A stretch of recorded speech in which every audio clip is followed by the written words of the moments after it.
तो दोस्तों previous video में हमने ट्राई किया था गाउस लॉ अप्लाई करने का to the infinite plane sheet charge plane sheet where we have seen that the electric field for any charge infinite sheet. Okay, this is the charge sheet with positive charge distributed uniformly over the sheet, and we want to find electric field at point P, and our equation that we found using Gauss law, that was sigma by 2 epsilon naught. Okay, so this was the equation that we acquired in our previous video using Gauss application here. Okay, so there are few things that I would like to tell you about this particular equation and this topic. That our equation can be written in vector form like E vector is equal to sigma by 2 epsilon naught n caret. If we write unit vector n caret, that the n vector is in outward direction. Okay, so this is the n vector direction in case if you want to write the equation. So otherwise electric field, so another thing, electric field here is independent of the distance r. So it is just simple sigma by 2 epsilon naught, and there is no mentioning of the distance of the point P. So this is simply mean to us that point P कहीं पर भी हो उसका electric field जो होगा वो same होगा sigma bye 2 epsilon not. So this is the only electric field that is not depended on distance. Okay, उसके ऑपोजिट फेस पर जाएंगे तो भी उतना ही इलेक्ट्रिक फील्ड आउटवर्ड डायरेक्शन में मिलेगा सिग्मा बाय 2 एप्सिलॉन नॉट. तो यही एक इलेक्ट्रिक फील्ड है जो डिस्टेंस पर डिपेंडेड नहीं. तो ये जो सीट है वो जो हम मतलब फाइनाइट ले ले तो इलेक्ट्रिक फील्ड जो होगा वो ऐसा नहीं मिलेगा, पर इन्फिनाइट जो प्लेन हो, ऐसा इन्फिनाइट प्लेन जो हो उसके लिए एक कैलकुलेशंस पॉसिबल है, गाउस लॉ एप्लीकेबल है. तो मैं आपको दोस्तों यहाँ पर बताऊँगा. तो दोस्तों यहाँ पर हम देखेंगे कि भाई ये जो प्लेन है वो फाइनाइट होगी, जो हमने प्रीवियस वीडियो में बताया था. अगर हमारी जो ये प्लेट है वो फाइनाइट होगी इस तरह से, तो ये जो इलेक्ट्रिक फील्ड है वो नॉन यूनिफॉर्म होगा. एंड हमने ये भी बताया था कि इसके लिए हम गाउस लॉ अप्लाई नहीं कर सकते.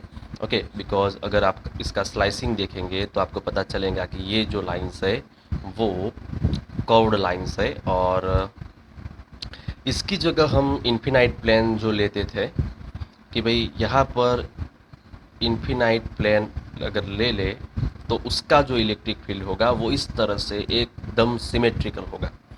ओके, अब मैं आपको जो बता रहा था कि वो डिस्टेंस से इंडिपेंडेंट है, वो चीज़ यहाँ पर हम देखेंगे कि भाई यहाँ पर हम स्लाइसिंग ले लेते हैं. चलो इलेक्ट्रिक फील्ड, तो इलेक्ट्रिक फील्ड आप देख सकते हैं. तो ये जो इलेक्ट्रिक फील्ड है वो हर जगह उसका वेक्टर जो है ना उसकी लेंथ देखिए हर जगह सेम है. ओके, अब मैं आपको ये बता रहा हूँ कि अगर ऐसी दो प्लेटें हम ले ले, दो प्लेट ले ले इस तरह से, दो प्लेट ले ले कि जो चार्ज्ड हो.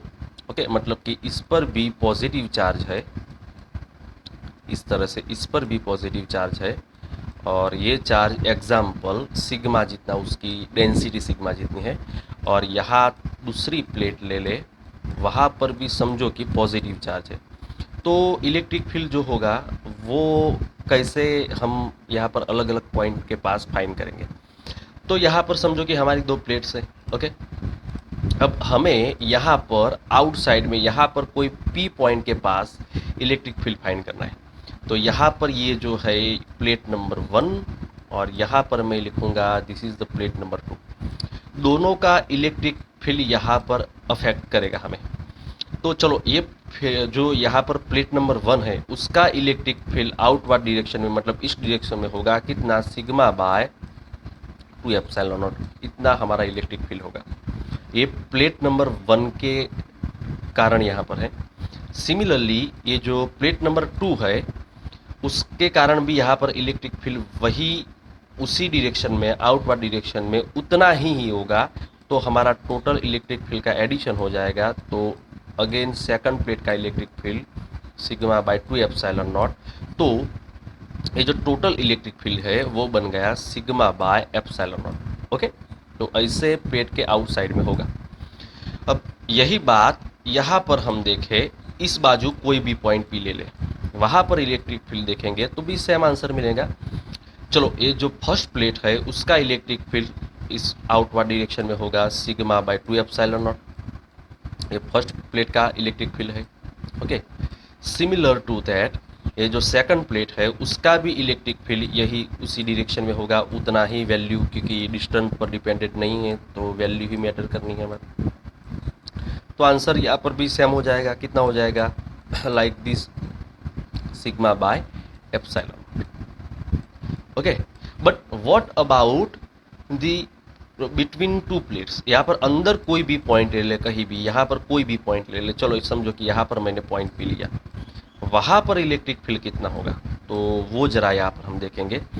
यहाँ जो प्लेट नंबर 1 है उसका इलेक्ट्रिक फील्ड इस डायरेक्शन में, ओके, वो होगा कितना? सिग्मा बाय, पहले ये जरा है कर दूँ मैं, सिग्मा बाय 2 एप्सिलॉन नॉट।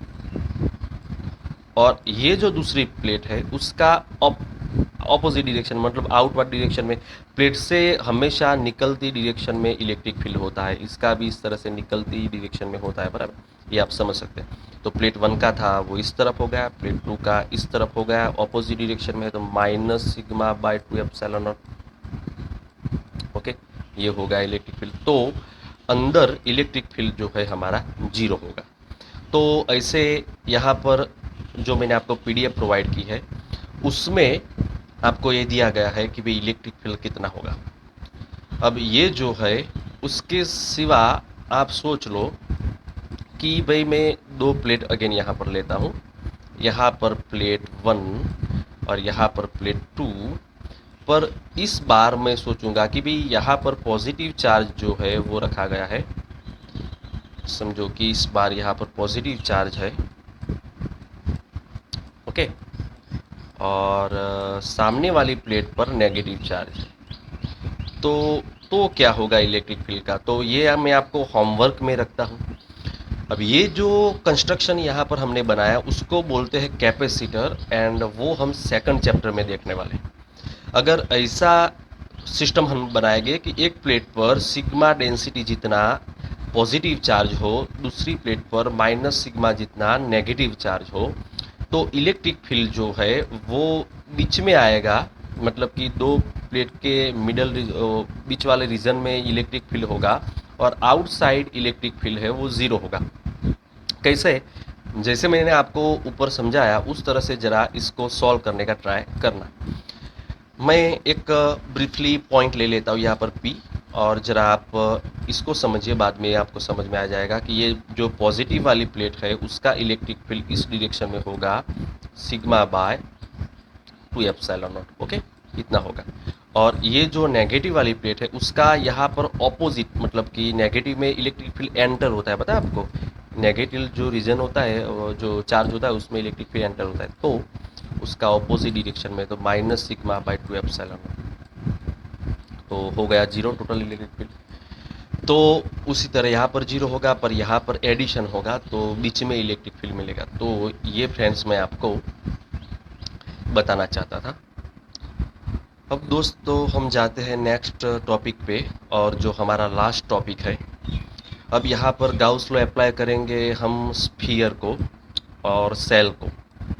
तो अब ये भी हमारी एक लास्ट आईएमपी थियरी है, और समझने के लिए फर्स्ट वाला पोर्शन एकदम आसान है, और पूरा पोर्शन जो है वो हमारा 11th में जो ग्रेविटी चैप्टर था उसको डेडिकेटेड है, मतलब उसमें जो हमारे रिजल्ट्स आते थे वही रिजल्ट यहाँ पर हमें मिलेंगे। तो फ्रेंड्स यहाँ पर हमारा फर्स्ट पार्ट है कि भाई electric field due to uniformly charge thin spherical shell. तो यहाँ पर हम चलो electric field due to uniformly charge thin spherical shell, तो अभी हम सेल का देखेंगे और बाद में हम स्फीयर का देखेंगे। यहाँ पर electric field intensity due to uniformly charge sphere. Okay, दोनों थियरी में सिमिलरिटी क्या है एंड डिफरेंस क्या है वो भी हम देखेंगे। पहले आप समझ लीजिएगा कि स्फेरिकल सेल का मतलब क्या होता है। तो स्फेरिकल सेल मतलब कि हॉलो स्फीयर।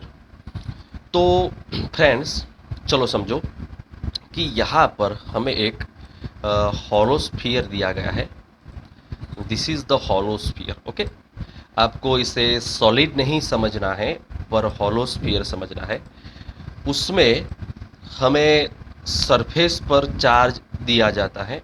वो हम एग्जांपल पॉजिटिव चार्ज ले लेते हैं। तो हमारा जो पॉजिटिव चार्ज है वो यहाँ पर जो सरफेस है उस पर यूनिफॉर्मली डिस्ट्रीब्यूटेड है। Okay, so that condition.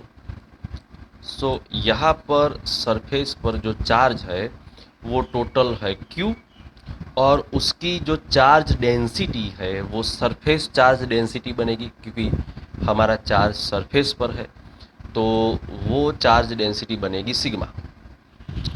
अब आपको पता है कि सिग्मा को हम क्या लिख सकते हैं, तो sigma is equal to surface charge density hence total charge over the area.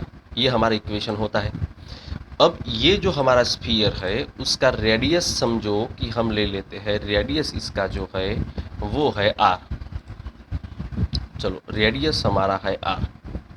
तो अभी इसका जो एरिया है, टोटल एरिया, वो क्या बनेगा 4πr²। तो हम फर्दर इक्वेशन ऐसे भी लिख सकते हैं Q बाय एरिया। एरिया मतलब 4πr²। ओके, ये हमारा एरिया होगा।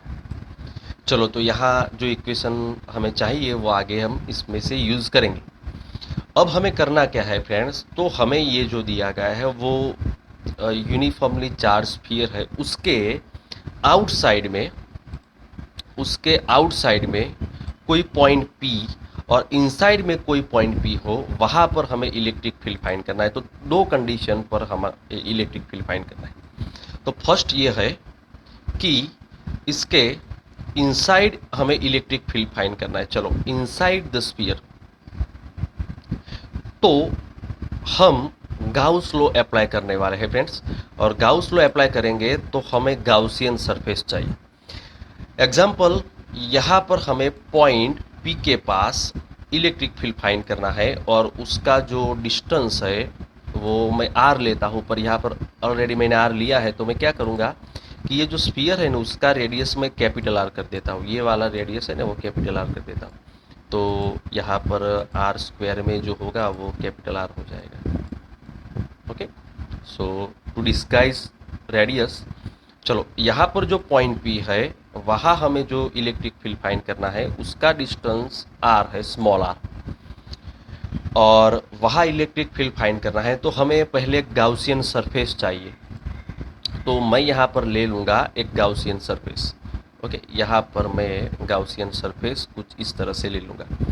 ये गाउसियन सरफेस है, उस सरफेस पर हमारा पॉइंट P आ गया कि जहाँ पर हमें वो फील्ड फाइंड करना था। ओके, अब चलो गाउसियन जो लॉ है वो देखते हैं क्या था हमारा। तो गाउसियन जो लॉ था उसमें हम देखते थे कि भाई phi is equal to integration over the surface E dot D A, मतलब उसका वैल्यू अगर हम लिखे तो E D A cos theta is equal to हमारा जो गाउस लॉ है उसके अकॉर्डिंग फ्लक्स हमें मिलेगा Q बाय एप्सिलॉन। ओके, तो ये हमारा गाउस लॉ का जो इक्वेशन था वो है। अब यहाँ पर देखिए कि ये जो ब्लू यहाँ पर मैंने सरफेस ड्रॉ किया है उसके अंदर एंक्लोज्ड चार्ज कितना है। तो आप बोलेंगे कि चार्ज 0 है, क्योंकि जो सारा चार्ज है वो तो सरफेस ऊपर है। ओके, तो सारा चार्ज जो है फ्रेंड्स वो सरफेस ऊपर है, इसलिए हमारी जो गाउसियन सरफेस है ये वाली, उसके अंदर एंक्लोज चार्ज जो है वो है 0। तो उसके अंदर इलेक्ट्रिक फील्ड भी 0 होगा, क्योंकि सामने में 0 रख दूँ तो यहाँ पर जो इलेक्ट्रिक फील्ड मिलेगा वो बन जाएगा 0, हैंस आंसर इज 0। तो दोस्तों जो हमारी स्फीयर होती है सॉरी, जो हमारा सेल होता है, हॉलो स्फीयर होता है, उसके अंदर इलेक्ट्रिक फील्ड जीरो होता है। ओके, तो ये बात आप समझ गए क्यों जीरो होता है, क्योंकि अंदर कोई चार्ज नहीं होता, इसलिए स्फीयर के अंदर, सॉरी, सेल के अंदर इलेक्ट्रिक फील्ड जीरो है। तो दोस्तों, बहुत ही आसान है समझने में कि भाई अंदर इलेक्ट्रिक फील्ड जीरो होता है। चलो, तो अब दूसरी बात, what about the outside. Outside में इलेक्ट्रिक फील्ड क्या हो, तो समझो कि यहाँ पर कोई पॉइंट में ले लूँ पी, यहाँ पर कोई पॉइंट पी है, ये तो बहुत ज़्यादा दूर हो गया, थोड़ा मैं नज़दीक लेता हूँ। यहाँ पर कोई पॉइंट पी है और उसका सेंटर से डिस्टेंस हमारा आर है अगेन। चलो, तो यहाँ पर हमने एक इंटरेस्टेड पॉइंट पी लिया जिसका डिस्टेंस है R, and we want to find electric field at point P. तो अगेन जैसे मैंने दोस्तों आपको बताया उसी तरह से यहाँ पर हमें क्या चाहिए, तो हमें चाहिए गाउसियन सरफेस। चलो, तो यहाँ पर एक गाउसियन सरफेस ले लेते हैं। चलो, तो यहाँ पर अगेन ब्लू कलर का एक गाउसियन सरफेस ले लेते हैं। ये सरफेस कुछ इस तरह से लेते हैं कि हमारा पॉइंट है जो सरफेस पर आ जाए, जैसे यहाँ पर हमने पी पॉइंट सरफेस पर आ जाए इसे ड्रॉ किया था, तो यहाँ पर भी हमारा पी पॉइंट सरफेस के ऊपर है। अब हम देखेंगे कि भाई इलेक्ट्रिक फील्ड कैसे कैलकुलेट करेंगे यूजिंग गाउस लॉ। तो ये इक्वेशन जो है वह हम फिर से लिखेंगे। तो फ्रेंड्स, मैं ज़रा इसको साइड में ले जाता हूँ। चलो, तो फ्लक्स फाई, तो हम यहाँ पर लिखेंगे अगेन हमारा जो इक्वेशन है, integration over surface E D A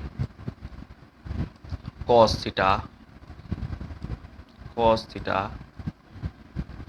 is equal to Q by epsilon naught. चलो, तो हम जरा पॉसिबिलिटी देखते हैं पहले, हमारा चार्ज कितना इंक्लोज्ड है। तो यहाँ पर जो हमने गाउसियन सरफेस लिया वो उसके अंदर पूरा स्फीयर आ गया, तो पूरा का पूरा जो चार्ज है अब एंक्लोज हो गया। तो पूरा का पूरा जो हमारा क्यू चार्ज है वो एंक्लोज हो गया, तो मतलब यहाँ पर क्यू रहेगा। ओके, अब यहाँ पर जो कॉस थीटा में एंगल की बात है उसको जरा हम देख लेते हैं। तो यहाँ पर जो इलेक्ट्रिक फील्ड है, पॉजिटिव चार्ज है, तो पॉजिटिव चार्ज का इलेक्ट्रिक फील्ड भी जो होगा वो आउटवर्ड डायरेक्शन, मतलब इलेक्ट्रिक फील्ड यहाँ पर बाहर निकलती डायरेक्शन में होगा। पता है मित्रों आपको, पॉजिटिव चार्ज होगा तो इलेक्ट्रिक फील्ड जो है हमारा बाहर निकलती डायरेक्शन में होगा। और समझो यहाँ पर मैं एक स्मॉल एरिया ले लूँ, तो उसका डी ए वेक्टर है वो भी उसके परपेंडिकुलर और बाहर निकलती डायरेक्शन में हमारा डी ए वेक्टर हो जाएगा। ओके, मतलब हमारा एरिया का जो वेक्टर है वो भी आउटवर्ड डायरेक्शन में है, इलेक्ट्रिक फील्ड भी आउटवर्ड डायरेक्शन में है, both in same direction, hence हमारा एंगल जो है वो जीरो है। तो यहाँ पर कॉस जीरो हो जाएगा, तो इक्वेशन में कॉस जीरो यानी कि 1 हो जाएगा। तो आगे हम क्या लिखेंगे, तो आगे हम ये लिख सकते हैं कि ये पूरा जो सरफेस है उस पर इलेक्ट्रिक फील्ड है ना वो कांस्टेंट होगा, क्योंकि यहाँ हर पॉइंट जो है वो आर डिस्टेंस पर है, तो हर पॉइंट के पास इलेक्ट्रिक फील्ड कांस्टेंट है। तो ई को मैं कांस्टेंट है इसलिए बाहर लिख देता हूँ। So E integration D A cos zero लेना था हमें, वो 1 हो गया, तो सामने हो जाएगा Q by epsilon naught. Okay, तो ये जो है वो डी ए। चलो, तो इंटीग्रेशन डी ए मतलब ये जो गाउसियन सरफेस है उसका पूरा एरिया, तो वो हो जाएगा 4πr²। ये उसका रेडियस स्मॉल आर है, तो वो हो जाएगा 4πr²। तो फ्रेंड्स, अभी इंटीग्रेशन डी ए जो है उसमें मैं लिख सकता हूँ डी ए यानी कि पूरा area of Gaussian surface. Okay, do not forget, ये जो सेल है उसका एरिया नहीं लेना है, जो गाउसियन सरफेस है उसका एरिया लेना है। तो 4πr² is equal to Q by epsilon naught. Okay, चलो, तो ये हो गया यहाँ पर इक्वेशन हमारा। तो यहाँ पर ई हम फाइंड करना चाहते हैं, इलेक्ट्रिक फील्ड हमें फाइंड करना है। तो अभी इलेक्ट्रिक फील्ड जो है उसको हम सब्जेक्ट बनाते हैं। तो ई इज इक्वल टू, इसको हम डिवीज़न में ले जाएंगे, तो मैं कुछ इस तरह से लिखूंगा क्यू बाय 4πr² जो डिवीज़न में है, एप्सिलॉन नॉट भी डिवीज़न में है, तो मैं पूरा इस तरह से लिख देता हूँ 4π epsilon naught epsilon naught, sorry R square में, सॉरी मैंने यहाँ पर गलती की, आर स्क्वायर यानी कि हमारा जो गाउसियन सरफेस है ना उसकी रेडियस लेनी थी, तो वो रेडियस तो स्मॉल आर थी। ओके, वो रेडियस तो स्मॉल आर थी हमारे गाउसियन सरफेस की रेडियस, कैपिटल आर तो हमारे सेल की थी।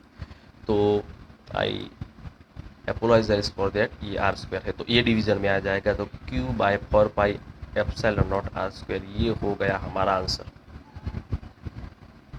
ओके, तो ये जो आंसर है उसको मॉडिफाई करता हूँ मैं कि भाई यहाँ पर 1/4 पाई एप्सिलॉन की जगह, समझो कि यहाँ पर 1 तो होता है, तो 1/4 पाई एप्सिलॉन नॉट है, उसकी जगह हम लिख सकते हैं के, तो हमारा इलेक्ट्रिक फील्ड बन जाएगा इज इक्वल टू के क्यू बाय आर स्क्वायर, के क्यू बाय आर स्क्वायर। अब ये जो है वहाँ पर हम एक सरप्राइजिंग थिंग देखने वाले हैं।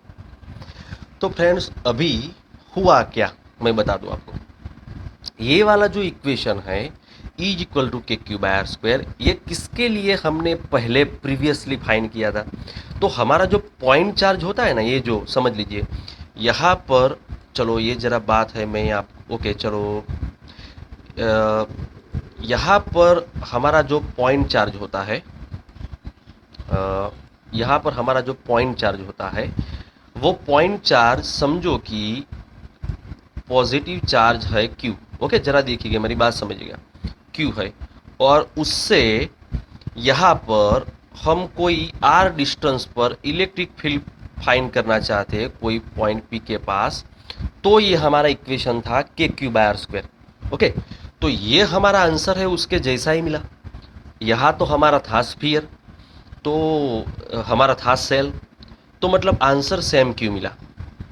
तो मैं दोस्तों आपको बता दूं, यहाँ पर मैं आपको बता दूं कि अगर ये जो स्फीयर है उस पर कोई चार्ज आपने रखा है Q that is distributed over the surface, okay, और ये जो चार्ज है Q, और आपको यहाँ पर कोई पॉइंट P के पास R डिस्टेंस पर कोई P के पास इलेक्ट्रिक फील्ड फाइंड करना है, अगर मैं इसको देखूँ तो ये भी इसके जैसा ही लगता है, दिखता है। ये जो पॉजिटिव चार्ज था उससे P पॉइंट के पास आपको इलेक्ट्रिक फील्ड फाइंड करना है, तो आपको एक पॉजिटिव चार्ज जैसा ही लगता है। मतलब कि ये जो चार्ज है वो पूरा सेंटर में ही एक पूरा चार्ज है, ऐसा आप इमेजाइन कर सकते हैं, और सेंटर से कितना डिस्टेंस है वो मैटर करता है। ओके, तो ये जो रिजल्ट है वो आगे की थियरी जो स्फीयर है उसमें भी आने वाला है। तो स्फीयर के आउटसाइड हमें इलेक्ट्रिक फील्ड फाइंड करना हो तो हम इमेजाइन करेंगे, तो भी ये हमें एक पॉइंट चार्ज जैसा ही लिखेगा, एक पॉइंट चार्ज, यहाँ पर हमें डिस्टेंस फाइंड करना है, तो इक्वेशन के क्यू बाय आर स्क्वायर रहेगा। तो ये बात दोस्तों हमने यहाँ पर इस वीडियो में कवर की है। तो ये यहाँ से आप ये दोनों जो पॉइंट्स है यहाँ तक, चलो for the point lying inside cell exactly ऐसा ही लिखना है। तो इनसाइड जो होगा वो इलेक्ट्रिक फील्ड 0 होगा, और similar to that for point lying outside the cell, उसका जो आंसर होगा 1/4 पाई एप्सिलॉन, मतलब हमारे लिए वो है कि क्यू बाय, सॉरी ये वाला नहीं, ऊपर वाला, ये वाला K Q by R square, small R square. Okay, अब ये जो लास्ट वाला है उसमें क्या है, उसमें कैपिटल आर लिखा है, तो मतलब ये है कि अगर हमारा जो पॉइंट है वो हमारे स्फीयर के सरफेस पर हो, वहाँ पर इलेक्ट्रिक फील्ड कितना होगा, तो हमारा डिस्टेंस आर हो जाएगा। तो इक्वेशन में क्या आएगा कि Q by capital R square. तो friends this is for now, यहाँ तक आपको प्रिपेयर करना है। अब नेक्स्ट वीडियो में लास्ट थियरी होगी, वो होगी स्फीयर के लिए। तो यहाँ तक मैं ये रखता हूँ, और बाद में इसका जो एग्जाम्पल्स वगैरह है वो देखेंगे।